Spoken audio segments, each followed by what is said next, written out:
беспокоит? Доктор, это для меня больная тема. Больная тема.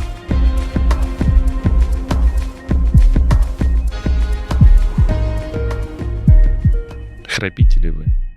Возможно, храпите. Но мешает ли вам это жить? Наверное, в меньшей степени это мешает вам, потому что вы свой храп, если и слышите, то не часто, но он мешает окружающим вас людям, вашим близким, вашим партнерам. И храпящий человек часто слышит упреки, замечания, которые даже могут перерастать в скандалы. Здравствуйте, с вами Медкаст «Больная тема». И, как вы уже успели понять из предисловия, сегодняшняя больная тема – это храп и как он разрушает семью. Сегодня для вас я пригласил специалиста в этой области, доктора-сомнолога, то есть врач, занимающийся сном, храпом, остановками дыхания во сне, доктор Дмитрий Владимирович Туйкин. Очень рад вас приветствовать. Да, здравствуйте. Я рад. Спасибо. И давайте начнем наш разговор с появления пациента у вас на приеме. Да, это очень хорошо, что вы так вот живо описали этот социальный аспект того, что храп может мешать окружающим. Почему у меня появляется на приеме пациент? Соответственно, хотелось бы не предысторию рассказать, а то, как происходит изменение понимания сути проблемы и того запроса, с которым приходит ко мне человек. Вот когда он первично ко мне заходит на прием на уровне «Здрасте, здрасте, проходите, пожалуйста», итак, что вас сюда привело? Какие у вас есть жалобы? Храп. Я говорю, ну что ж, замечательно, храпите себе и дальше. Кого-то что-то смущает, вас это беспокоит? Нет, меня это не беспокоит. Я говорю, ну и прекрасно, а в чем тогда вопрос? И он понимает, что тогда суть этого вопроса немножечко глубже, с какой жалобой он пришел.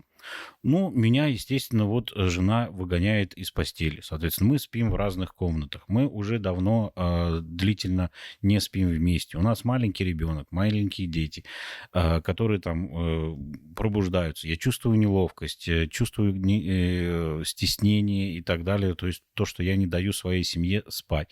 Ну и, соответственно, из этого вырастает целый ком проблем социального аспекта, который все-таки побудил этого человека, ну, молодого человека, да, будем говорить от 30 до 50 лет среднего возраста, прийти на прием к врачу, естественно, это, ну, чаще всего это мужского пола, да, у нас пациент, а сами, наверное, прекрасно знаете, как сложно такого якобы здорового человека направить к доктору. То есть это должно было быть настолько уже ярким событием внутрисемейной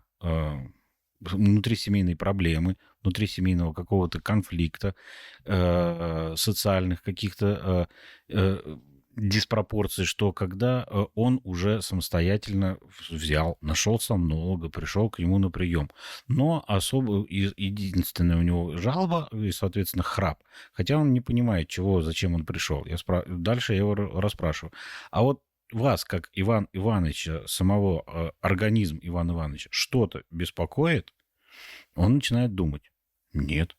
То есть Иван Иванович утром встал, оделся, обулся, умылся, позавтракал, пошел на работу, поработал, вернулся домой, поделал какие-то бытовые вопросы, погулял, поиграл, отдохнул с семьей, все хорошо, ложится спать, и ему все равно, храпит он или не храпит. Он не чувствует никакой проблемы внутри своего организма. Ремарочку вставлю. Да. Я, как врач смежной специальности, могу сказать, что люди, которые храпят, у них очень часто ассоциированы проблемы с носовой полостью. И поскольку дышат они в основном ртом, то очень часто они попадают вовсе не к вам на прием сначала, а приходят к кому? К лор-врачу. И даже бывает так, что человек, испытывающий проблемы с храпом, затруднение дыхания во время сна, Он жалобы предъявляет, например, на сухость в носу, сухость во рту, на то, что у него за ночь скапливаются в носу корки, что ему утром сложно вот это все отсморкать, отмыть нос. Ну, извините, конечно, за подробности, но здесь будет именно такой материал. Именно эти жалобы без и купюр. приближают человека к диагнозу. Да, то есть он должен созреть, должно пройти достаточно много времени, прежде чем он пойдет к сомнологу. Ведь сомнолога же еще надо найти. Даже не так. Надо узнать, что есть такой врач-сомнолог. Правда? Надо найти грамотного отоларинголога, который сразу Или не кардиолога возьмется. с неврологом тоже, И которые могут невролог, подсказать. терапевт и так далее. Вот. И продолжим, значит, вот этот момент. И мы продолжаем дальше расспрашивать этого пациента о том, что его беспокоит. Оказывается, что его может беспокоить, как уже затруднение носового дыхания, частые пробуждения ночью. Спрашиваем насчет качества сна. Доволен ли он качеством этого сна? Он начинает задумываться, что последний год, два, три происходит какое-то недосыпание, происходит повышенная сонливость. Он стал меньше успевать на работе и так далее, и так далее. Но и вот эти вот аспекты потом уже развиваются, когда происходит диагностика, когда устанавливается диагноз апноэ во сне. Человек понимает, что храп – это всего лишь первый сигнал, который благодаря второй половинке, жене, девушке, с которой он живет, он начал этот путь для получения этого диагноза. То есть запрос про храп и выставление диагноза нарушения дыхания во сне должен пройти небольшое, так сказать, преобразование в голове у самого пациента, потому что отоларинголог, что сомнолог, что терапевт, сомнолог и так далее, не лечат и не занимаются вылечиванием храпа. Там мы ставим диагноз и занимаемся лечением заболеваний. И я начинаю объяснять, что вот при наличии какого-то заболевания будут даны какие-то определенные рекомендации, которые, соответственно, будут заниматься исправлением того заболевания, которое может найти тот или иной специалист. Лор будет заниматься проблемами, связанными с органами отоларингологического профиля, терапевт своими и так далее. То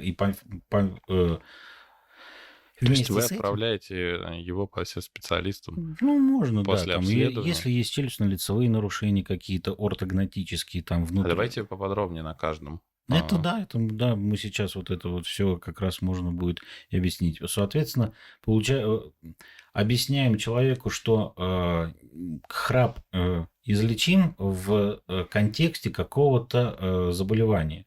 Патологического состояния. Если лор находит хронический тонзиллит, увеличение миндалин, гланд и так далее, занимается каким-то оперативным... Перегородка, гипертрофия язычка и так далее, так далее.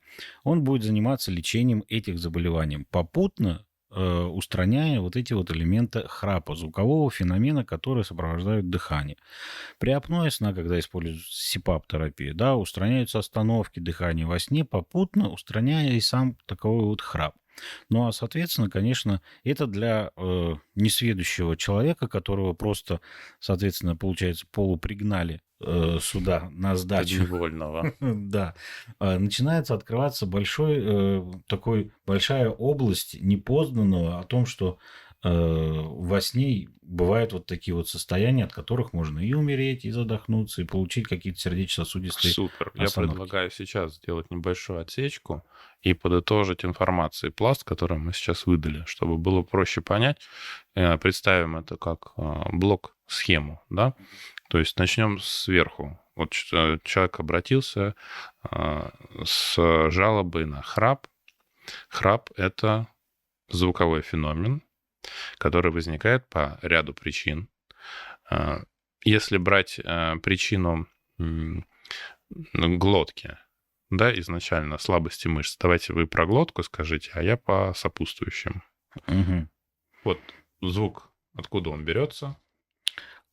Само воспроизведение храпа, оно происходит благодаря биению мягкотканных структур в рото-носоглоточной области, мягкого неба, мягкого язычка и всей области верхних дыхательных путей, которые могут при определенных обстоятельствах сужаться в итоге будет происходить с учетом биения этого мягкого язычка, мягкого неба, некие вибрационные движения, которые с потоком воздуха, вдыхаемого или выдыхаемого, будут происходить вместе вот с этим вот звуковым феноменом храпа. Соответственно, эти структуры там будут дергаться, барабанить, стучать, друг об друга тереться и так далее, и так далее. То есть масса всяких действий может происходить внутри этой гладкотканной всей этой структуры, которые будут сопровождаться вот таким звуковым феноменом. Это и храп как таковой, и подхрапывание, и всхрапывание, и всхлипывание, и всхрюкивание, и посвистывание, и так далее, и так далее. Это все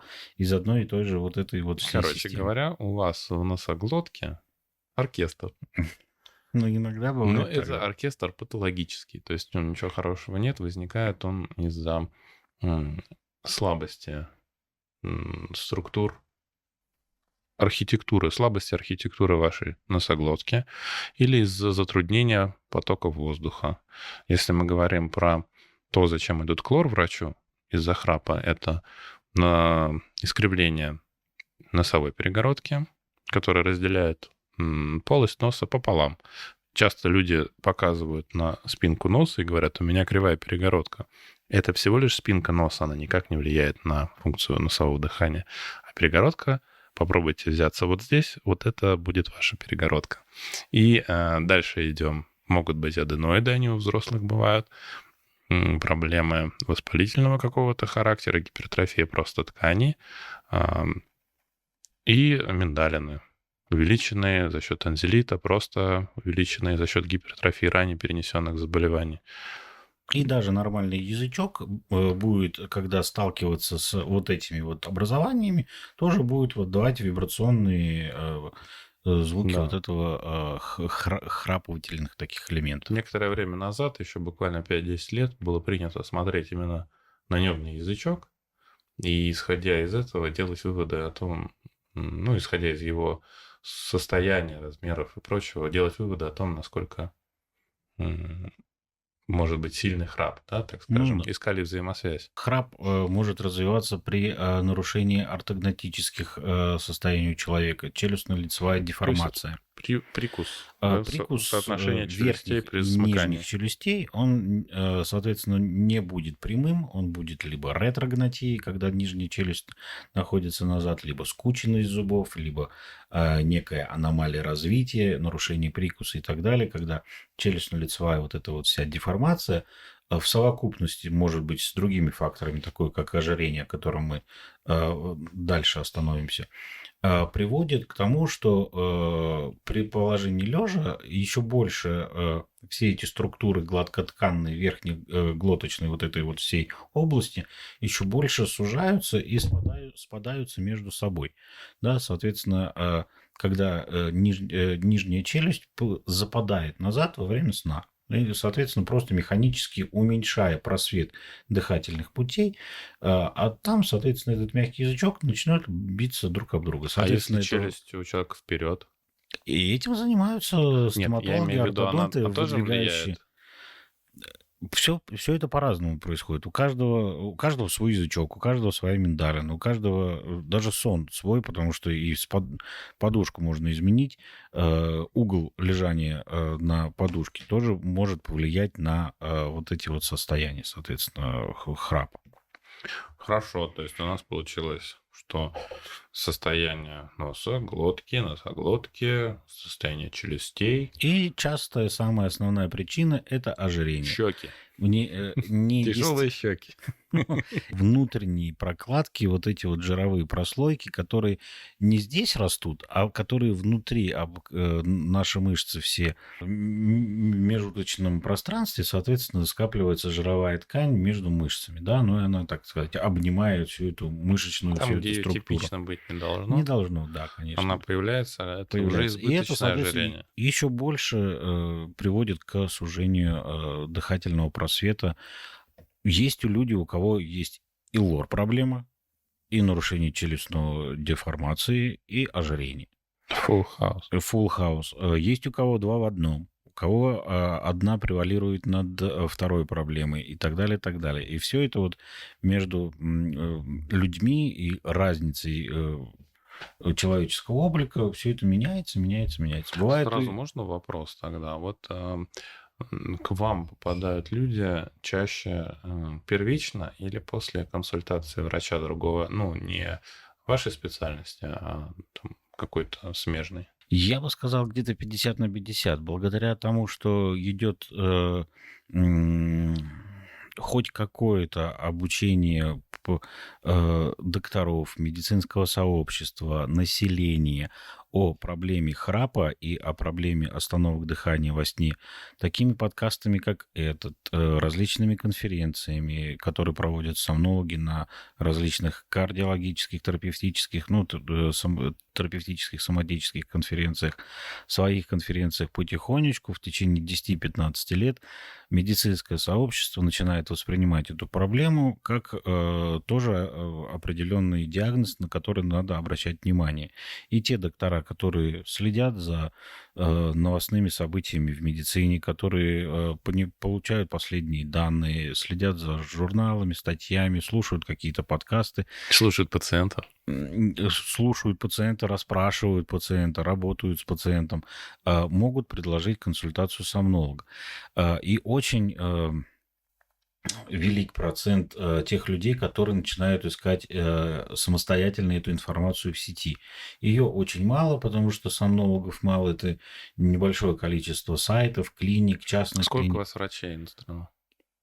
Ну, так сложно сказать. Российское общество сомнологов, если по членству так посчитать, ну, наверное, на Россию не более 1000. Но, естественно, оно все больше увеличивается и увеличивается. Происходит повышение квалификации врачей, как со стороны неврологической, психотерапевтической патологии, нарушением сна, которыми занимаются наши доктора, неврологи, сомнологи, так и со стороны терапевтических специальностей. То есть люди, доктора, которые хотят улучшить свой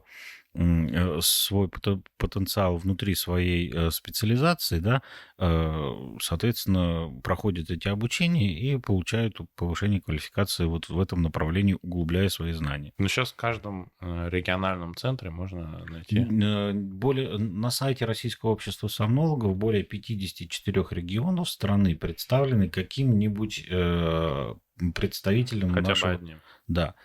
Соответственно, это либо кабинет, либо лаборатория, либо отделение сна. Соответственно, кто что смог организовать, имея свои возможности экономические и потребности региона, соответственно, вот представлены, куда можно обратиться. Это не только... Ну, конечно, сосредоточие большинство в Москве и в Санкт-Петербурге. В остальных же регионах, ну вот в 54 хотя бы, по крайней мере, по одному человеку, да, есть. А вот вы сказали про экономическую составляющую. Они в частном порядке работают, Да. либо по ОМС. Да, так как сомнология не попадает под территориальные госгарантии медицинского страхования, соответственно, это все отдано на откуп самостоятельного развития частного бизнеса. И, соответственно, этим могут заниматься частные клиники, либо большие центры, которые могут вложить в себя средства на развитие, свои собственные средства, да, опять-таки предоставляя именно платные услуги сомнолога. Угу. Но совсем как бы частной практики нет, чтобы доктор открыл свой кабинет, сам аппаратуру Ну, закупил. это если у него есть деньги, то пожалуйста. Ну, это потому что, дорого, наверное. Ну, это да, это достаточно серьезное капиталовложение. Да. И, возможно, оно не сильно у нас может быть прибыльным, потому что обследование, аппаратура, диагностика, оно все чрезвычайно дорогое. Вложиться-то можно, открыть-то можно. Но Так никто же не знает про сомнолога. да, даже если будет очень хорошая рекламная кампания, все равно ценовая категория будет достаточно высока. И не все туда смогут обратиться в связи вот с такой большой ценовой планкой. А можно вопрос такой, не в бровь, а в глаз, как говорится? Ну, многие реагируют на таким вопросом, типа, почему такой большой ценник? Чем обосновано стоимость ваших консультаций? Что вы в нее закладываете? Закладывается именно диагностика и именно работа и количество времени, которое затрачивается на человека. Например, от постановки диагноза, от первичного приема до постановки диагноза и подбора терапии, вот этой вот СИПАП-терапии, на одного человека тратится от 5 до 7 часов в 3, 4, 5 приемов. Где-то даже в 5 приемов. Соответственно, это по часу-полтора, соответственно, работа. Ну и коэффициент, соответственно, ценовой Из этого политики, он высчитываете такой уже. же, он высчитывает. Ага, ну то есть получается вот наш Иван Иванович, этот условный пациент, который пришел к вам, мы с ним поговорили, выявили у него храп, звуковой феномен, и, допустим, нашли какую-то проблему, которую можно порешать со смежным специалистом. То есть вы его сначала будете отправлять к смежному специалисту или параллельно с ним будете заниматься, или сначала вы им будете заниматься? Для того, чтобы установить диагноз и выявить, сопровождает ли храп, с которым пришел к нам пациент, более серьезные состояния, такое заболевание, как апноэ сна, необходимо провести диагностику. И именно с этой целью проводится диагностика нарушений дыхания во сне, для того, чтобы посмотреть, насколько опасно это состояние в ночное время. Но звук вы тоже замеряете. Да, конечно. Сам вот Да, звуковой с феномен. децибелы храпа для того, чтобы... Потому что бывают такие состояния, когда есть храп, не приводящий к каким-то серьезным нарушениям. Соответственно, это просто будет первичный, неосложненный храп, так называемая ронхопатия, которую ставят отоларингологи. Вот именно вот этот вот диагноз. Запомните, ронхопатия, неосложненный храп. Да. Поехали. Соответственно, то есть этот храп не приносит вреда организму этого человека. И поэтому рекомендации тут будут, по типу подарить всем окружающим этого человека беруши, сказать всем, вот так вот, и с этим как-то бороться. Но это, конечно, смешно, это я утрирую. Вот. Там есть определенные упражнения для того, чтобы увеличить тонус мышц, тренажеры для укрепления мышц рото-носоглоточного области, чтобы повысить их тонус, и чтобы они бились меньше. Вот. О, то есть это тренажерка для носоглотки. Да. А эти тренажеры, они вообще где водятся? Продаются На каком-нибудь маркетплейсе я смогу его купить? Нет, они в специализированных фирмах, которые занимаются продажей именно аппаратуры То есть неинвазивной поставщики вентиляции легких. оборудования фарм направления и всякого технического, медицинского, они продают эти тренажеры. Да. А Да. их выписывает врач-сомнолог. То Ну, есть их может выписать, и лор может спокойно выписать этот дыхательный тренажер для того, чтобы укрепить мягкотканные структуры мягкого неба и окологлоточной мускулатуры. Ну, а они вообще дорогие? Не дороже 1020, я думаю.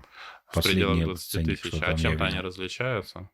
Нет, их очень мало. Были у нас американского производства, но в связи с последними событиями они от нас ушли.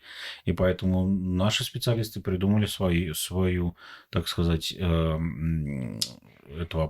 приборчик свой. Он называется ProSnore, поэтому, в принципе, можно... Импортозамещение. Да, действует так же. Можно его покупать, а можно пользоваться просто своим простыми упражнениями, которые может производить сам человек. То есть эффект будет практически одинаковый. Можно это и вместе совмещать. А И долго упражнения... нужно делать упражнения, чтобы какой-то эффект получить? Что еще раз? Долго ли делать упражнения нужно? Где-то по 20 сеансов, где-то по 10 минут. Гарантированно дают хороший эффект у неосложненного храпа 8-12 месяцев, когда эти мышцы будут немножечко повышаться в тонусе. А потом этот тонус будет опять-таки в связи с возрастом, в связи с изменениями массы тела и так далее, будет опять-таки падать. Человек начнет храпеть, и вибрации у него этих мягкотканных структур будет больше.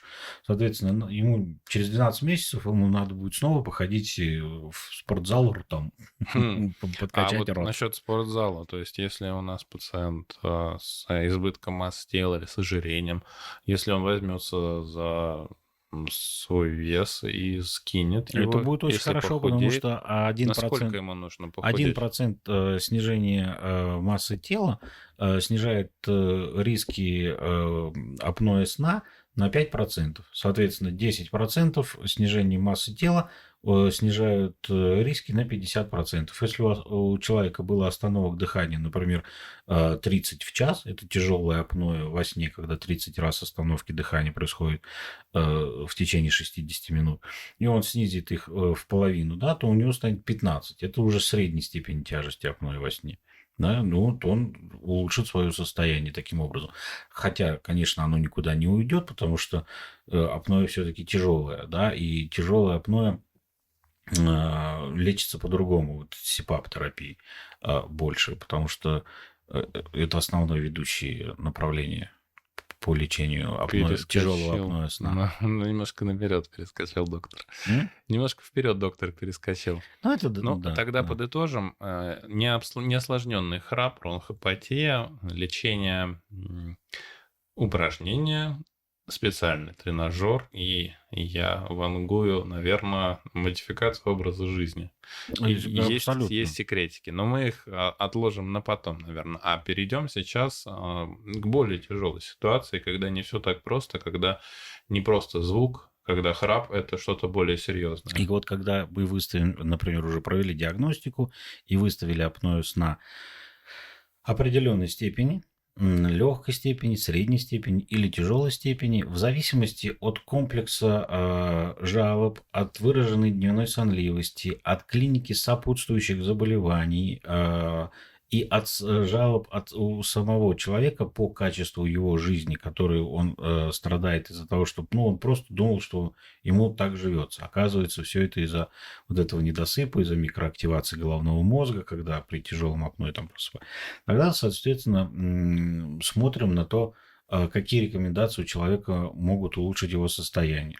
У человека есть проблемы с лор-органами, есть там патология, и у него легкое апноэ сна. Мы можем совершенно спокойно отправить его к оперирующим отоларингологам, которые, увидя какую-то проблему, смогут ей заняться. Ну, также не исключаю варианта, что и при средней степени тяжести могут и бывают люди, которые пожелают заниматься оперативным лечением при тяжелом апноэ сна. Но я думаю, что уже в современном мире, в Российской Федерации мы, слава богу, не найдем таких лор-врачей, которые будут при маленьких изменениях в лор-органах заниматься как это сказать? Я сейчас, наверное, поясню немножко по-другому мысль, вашу же сформулирую. Да, заниматься оперативным лечением. С позиции лечением. Врача, который отоларинголог, и, допустим, пришел пациент от сомнолога или просто с жалобами на храп, есть всегда два пути у любого врача. Это консервативный и хирургический, то есть с операцией, без операции. Некоторые проблемы можно устранить без операции. Есть разные виды синусита, катарально-отечные формы, хронические, которые лечатся, например, путем длительного использования назальных стероидов. И они, в принципе, уходят, и улучшается и носовое дыхание, стойко улучшается, и храп уменьшится от этого. Либо же использовать оперативное лечение, где есть показания, но ключевое слово здесь показания. То есть желание пациента избавиться от храпа это, по социальному мотиву, да, это 99%, потому что это отказ хирурга от операции. Дай бог, чтобы было так больше таких хирургов, потому что в предыдущие годы, 10-15 лет назад, конечно, была немножечко другая тактика ведения таких пациентов. И сейчас, наоборот, ко мне приходят вот пациенты с уже отрезанными язычками, с перешитым небом, с небно-глоточной недостаточностью и так далее, у которых возобновился храп, потому что храп у них начал вибрировать другие структуры рото-носоглоточной области, такая же выраженная дневная сонливость, такие же снижения по жизни мотивационных каких-то моментов, снижение работоспособности, памяти, частые пробуждения и так далее, там жалоб море. Но но уже назад не пришьешь. Естественно, там единственным вариантом становится, да, СИПАП-терапия, потому что уже это послеоперационное состояние, которое могло и заведомо ухудшить предыдущее апноэ, которое не было диагностировано у человека, который пошел на эту операцию, или же развившееся по истечению определенного времени с возрастом человека, с повышением массы тела и так далее, и так далее. Другие варианты – внутриротовые устройства, когда у человека есть нарушение челюстно-лицевой деформации, челюстно-лицевого скелета, проблемы с нижней челюстью, западением ее назад, когда внутриротовые устройства во время ночного использования выдвигают нижнюю челюсть, тем самым убирая храп. Капы, внутриротовые капы, но капам рознь, и, соответственно, это не... Они бывают одноразовые, бывают многоразовые, бывают с выдвижением этих элементов внутриротового устройства для того, чтобы челюсть выдвинуть на какой-то определенный миллиметр вперед в ночное время. Этим занимаются отдельные стоматологи-ортодонты, которые вот специализируются по поводу нарушений дыхания во сне и лечения апноэ. Это не все... естественно, стоматологи-ортодонты, которые вот присутствуют в общей своей массе. Ну и нарушением прикуса, получается. Ну, да. А нарушение прикуса – это раздел, называется ортогнатия, если что. Это, да, это вот здесь уже... Потому что можно по этому наименованию тоже найти специалиста. Да. Операции. А операции уже на челюстно-лицевых структурах. Это уже челюстно-лицевые хирурги, которым легче все это разрезать. Это называется дистракция челюстей. То есть буквально в переводе разрушение челюстей. То есть челюсть отрывают от черепа и с помощью пластин ставят. Я стоял на этих операциях. Будучи молодым врачом, я стоял на этих операциях. Они долгие, от 4 часов минимум. И там, на самом деле, все очень сложно, но в опытных руках, в общем-то, да, все вот наши челюстно-лицевые хирурги, то, что делают, то, что я вижу на конференциях, там какие-то просто космические варианты 3D-моделирования и выравнивания вот этих всех челюстей, выстраивания нового человека. Но на это человек должен решиться, на это доктор должен решиться. Ну, и это финансовая подоплека тоже. И финансовая подоплека тоже большая. И обратно, так сказать, остановлюсь на вот этих вот всех рекомендациях. Лор-операции, внутриротовые устройства, СИПАП-терапия при тяжелом апноэ сна. Иногда это может быть рекомендовано сразу одному человеку. И тут будет уже вариант выбора у этого человека. Не хочу я, например, маску на лицо. Я лучше займусь внутриротовыми своими проблемами, потому что у меня страдает эстетика, я хочу выглядеть лучше. Или не хочу я ничего, чтобы у меня во рту находилось. Я хочу, чтобы у меня отрезали лор какие-то проблемы, потому что они у меня больше беспокоят. Я не хочу, чтобы ко мне вообще никто прикасался, чтобы ни операции я боюсь, ни в рот ничего я себе вставлять не буду. Я оденусь СИПАП-терапию, маску и буду с ней прекрасно спать в том лице, в котором я нахожусь, потому что оно мне нравится. Все остальное я боюсь и не хочу не заниматься. Я хорошо достигну своего эффекта устранения храпа, устранения апноэ сна с этой, и мне будет хорошо и удобно. Ну и остановлюсь на основном своем методе лечения. Да, это лечение тяжелых состояний апноэ сна, нарушение дыхания во сне, средней степени тяжести, когда остановки дыхания происходят, это СИПАП-терапия. Если переводить, то это Continuous Positive Airway Pressure. Постоянное положительное давление в верхних дыхательных путях. Русская аббревиатура у него СИПАП, а ученое медицинское название НИВЛ. Неинвазивная вентиляция легких. Чем она отличается от ИВЛ? От инвазивной вентиляции легких, тем, что инвазивная вентиляция легких происходит интубация, трубка засовывается внутрь тела человека, и аппарат дышит за него сам.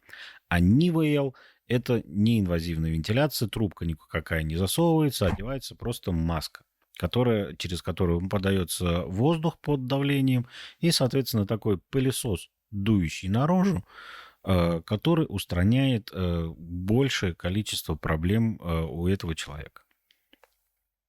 То есть вот эта маска, этот пылесос, это, в общем-то, твой хлеб, которым ты занимаешься. Да, А и вот именно почему, это тяжелое вот мгм. состояние, оно и А почему именно к тебе нужно обратиться? Например, расскажу по секрету, они продаются на Алиэкспрессе. Да, в чем фишка именно врачебная?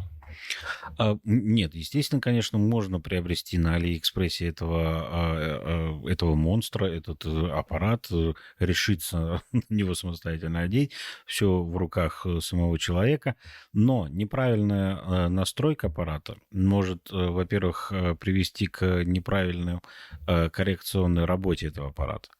Бывают такие ситуации, когда есть противопоказания к использованию определенных типов аппаратов у человека с определенными заболеваниями, когда этот аппарат может навредить, а другой может улучшить. И человек не знает о том, что есть, например, CPAP, BiPAP, TriPAP аппараты, которые работают с двухуровневым, трехуровневым давлением.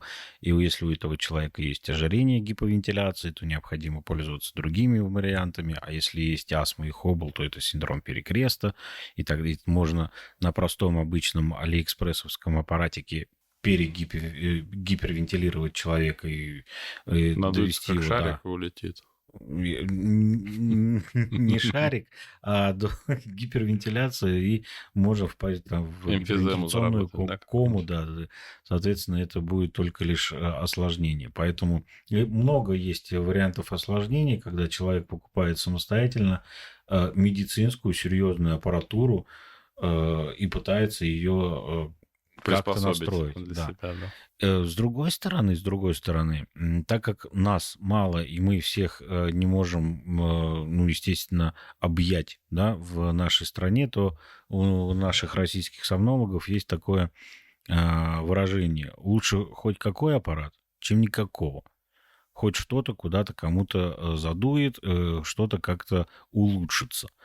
А, конечно же, лучше всего и быть уверенным в том, что это происходит правильно, это делать с доктором, который подбирает уровень давления, комфортное давление, подбирает маски, подбирает режимы. Общаемся по поводу того, какой аппарат и какой вариант этих аппаратов удобен будет для пациента, который может он приобрести, который может не приобрести. Это тоже, соответственно, э, плюсы того, что доктор подбирает этот Ну, аппарат. насколько я понимаю, CPAP – это самый подходящий метод для тех, кто из боящихся пациентов, кто боится операций, боится всяких вмешательств. То есть здесь никакой инвазии не будет. То есть маска надевается, подается Ну воздух, да, и и чаще, человек с этим аппаратом спит. чаще всего это даже, ну, я так говорю, терапия для ленивых, да, который надел маску и уснул. Может быть, да, вот у меня даже бывают пациенты с легкими нарушениями дыхания во сне, которые не хотят заниматься всеми этими делами, путешествовать по стоматологам, по челюстно-лицевым хирургам. А он говорит: я молодой бизнесмен, у меня жена, дочка, мне надо быстро-быстро поспать, чтобы бежать дальше, делать какие-то свои, да, бизнесовские дела. Поэтому мне легче поспать с этим аппаратом для того, чтобы устранить этот момент, чтобы у меня внутри семьи было все спокойно и нормально, и все спали хорошо.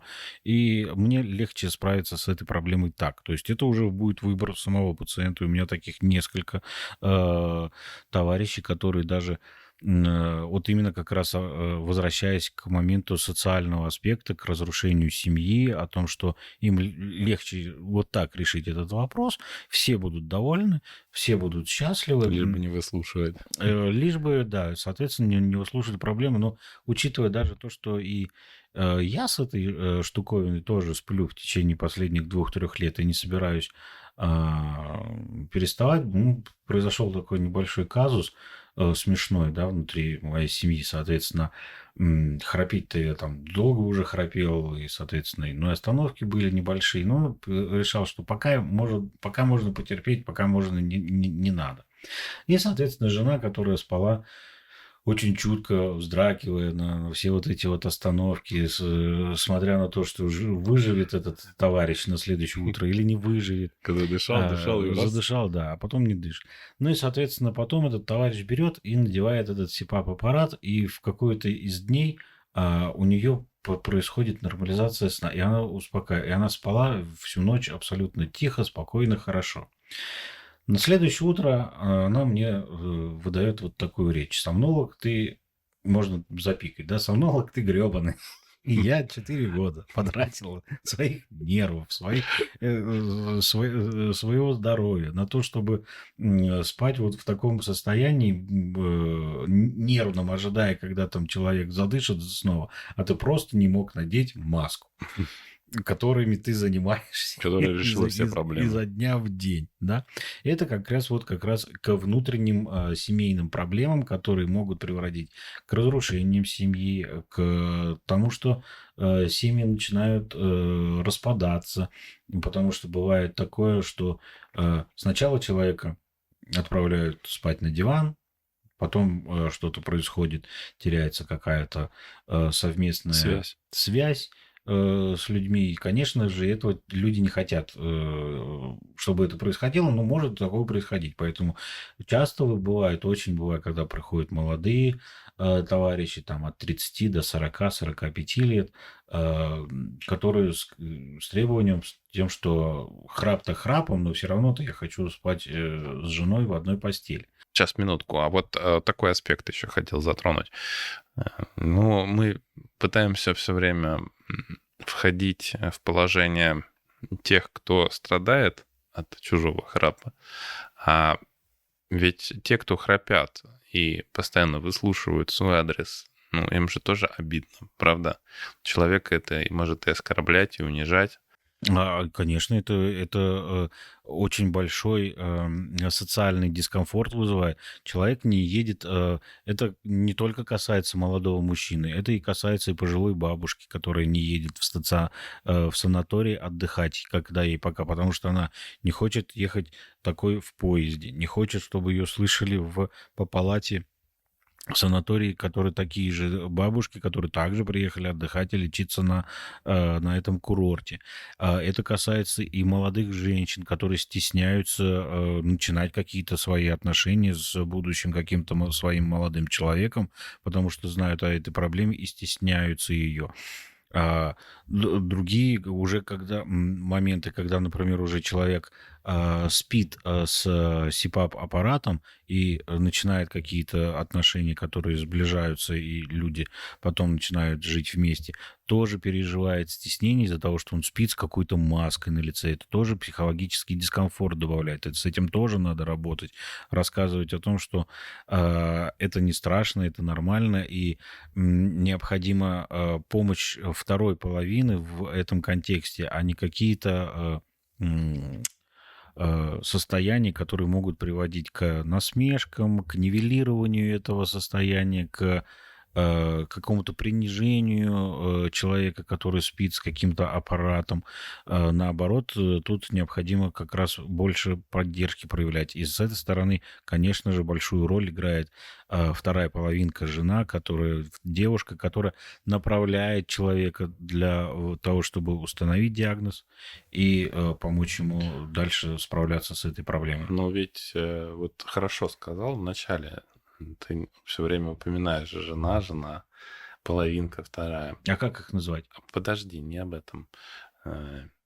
Есть люди, у которых никого нет сейчас, но есть этот храп вездесущий и огромный груз, комплекс из этого храпа. То, что как налаживать личную жизнь с человеком, который незнакомый. Вот ты представь, какие-то свои там скелеты люди боятся выложить. А здесь не то, что скелет, здесь то, что вот прям наяву, да? Ну да. Первая близость какая-то, и выясняется, что человек храпит. Да, это моментально может вызвать отторжение.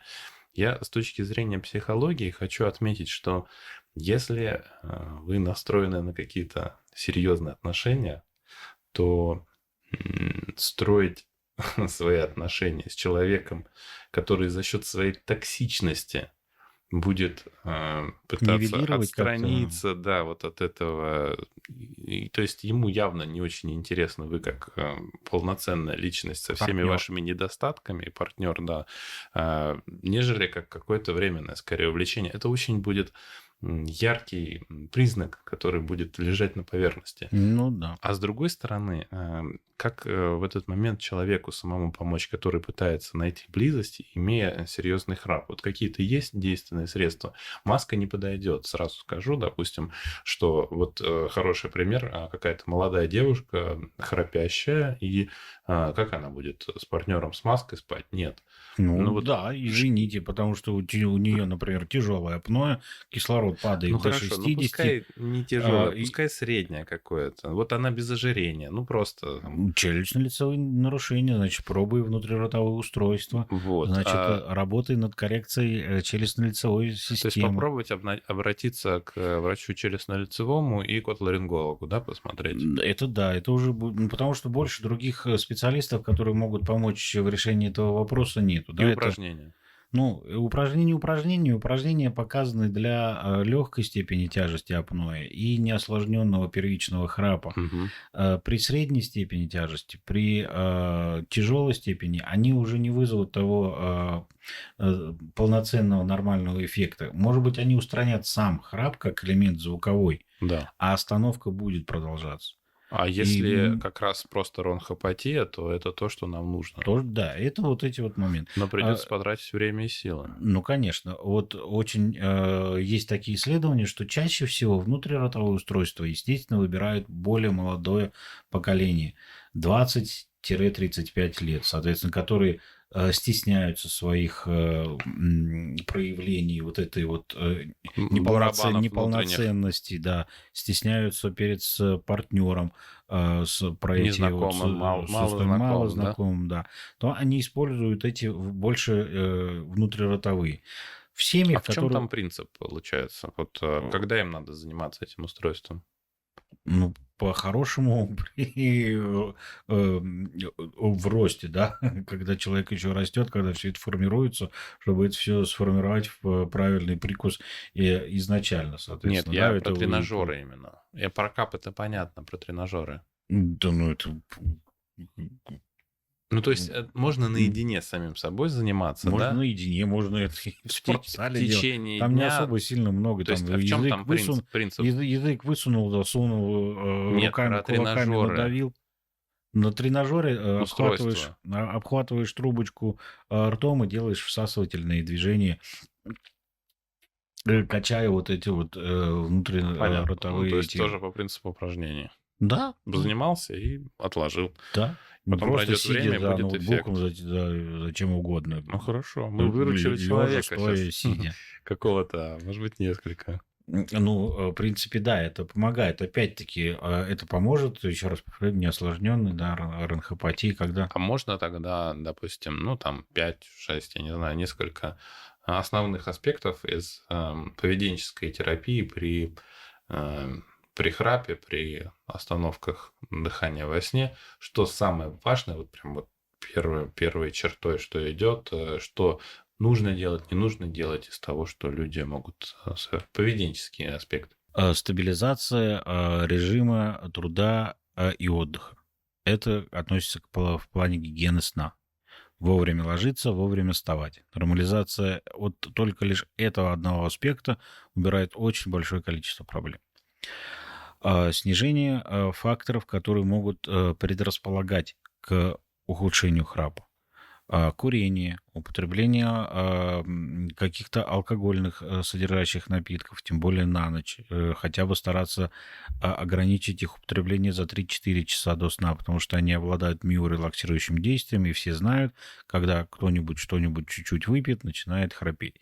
Это вот из-за того, что миорелаксация происходит в мышце, все мы начинаем, соответственно, храпеть. Снижение массы тела, то есть работа опять-таки над собой, соблюдение диетического образа жизни, здорового образа жизни, обращение к докторам для того, чтобы посмотреть, а нет ли там у меня каких-то нарушений у лора, у стоматолога, у сомнолога. Не только идет дезорганизация как бы в социальном плане, но еще что может вести к к разрыву отношений, снижение либидо у этого человека, потому что мало того, что он еще спит в одиночестве, так у него еще из-за этих нарушений дыхания во сне снижается выработка тестостерона, которая ведет к снижению либидо, и еще больше отдаляются эти люди друг от друга, что в свою очередь тоже имеет свою подоплеку в разрыве этих отношений. А какой механизм там, если... Гипоксические состояния, когда снижение кислорода в крови вызывает недостаточную работу гипоталамо-гипофизарной системы, которая взаимодействует с нашими тестикулами, да, которые вырабатывают этот тестостерон, и уже доказанные эти моменты, что при апное сна люди чаще всего страдают эректильной дисфункцией.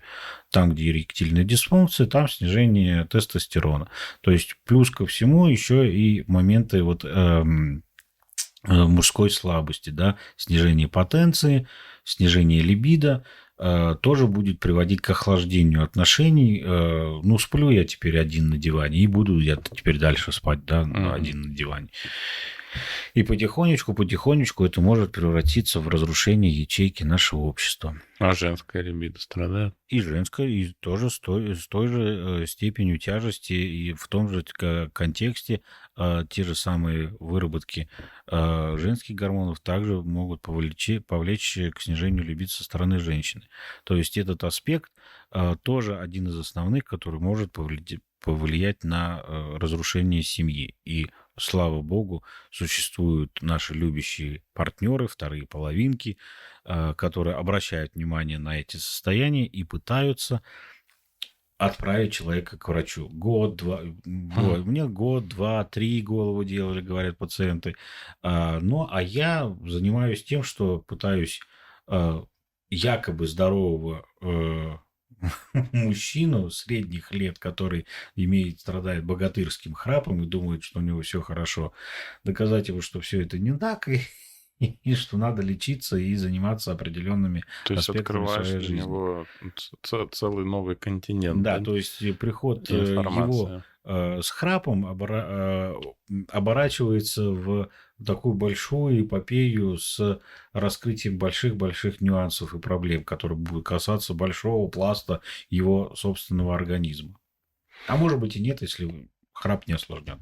Хочу заметить, что сегодняшний наш выпуск будет присутствовать как в аудиоформате аудиоподкаста на разных площадках и в виде YouTube-видео. И под YouTube-видео вы найдете ссылки на, во-первых, наше видео из блога, которое мы записывали с доктором Дуйкиным, про то, как происходит первичное обследование у сомнолога. И, наверное, мы подкинем еще ссылку на сообщество доктора Дуйкина, через которое можно обратиться за консультацией к врачу-профессионалу, к врачу-специалисту. Очень хочется от вас услышать обратную связь в любой форме, которая будет доступна. Можете писать комментарии, написать, если доступна такая функция на площадке, на которой вы смотрите или слушаете нас. Мы будем рады любому вопросу, будем стараться отвечать. Наш подкаст развивается, но, насколько вы уже успели услышать, информации много, информация из первых уст, информация полезная, информация, имеющая под собой доказательную базу, врачебный опыт. Большое вам спасибо, Дмитрий Владимирович, за уделенное время и очень подробный спасибо за рассказ. Приглашение. И увидимся с вами, надеюсь, в о следующий раз. сомнологии можно говорить бесконечно. Тут надо меня прерывать и выгонять. Я думаю, что мы вернемся в ближайшее время с вами, по мере того, как будет развиваться наш подкаст. Да, с удовольствием. Рассказывать много, рассказывать интересно про вот это все, как мы спим, что мы делаем. В свою очередь хотел поблагодарить всех слушателей, которые оценят данную информацию.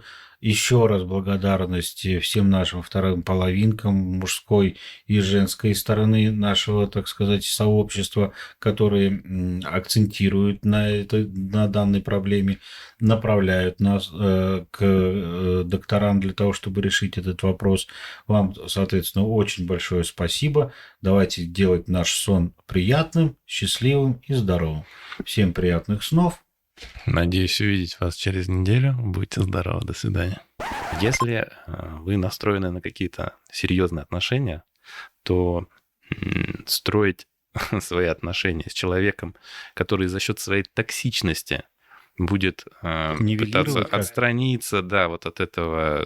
То есть ему явно не очень интересно вы как полноценная личность со Партнер. всеми вашими недостатками, партнер, да, нежели как какое-то временное, скорее, увлечение. Это очень будет яркий признак, который будет лежать на поверхности.